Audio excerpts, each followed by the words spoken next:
जेव्हा प्रेषित म्हणून त्यांच्यामध्ये अवतरित झाला असं आपण धरूयात, त्यावेळेस मात्र त्यांनी हे सगळं डिनाय केलं.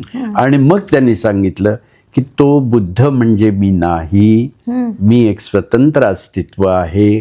आणि जे अस्तित्व असं आहे की ह्या सर्व निसर्गाच्या विशाल स्वरूपाशी निगडीत असणारं किंवा त्यात समर्पित झालेलं असं माझं ते तत्व आहे.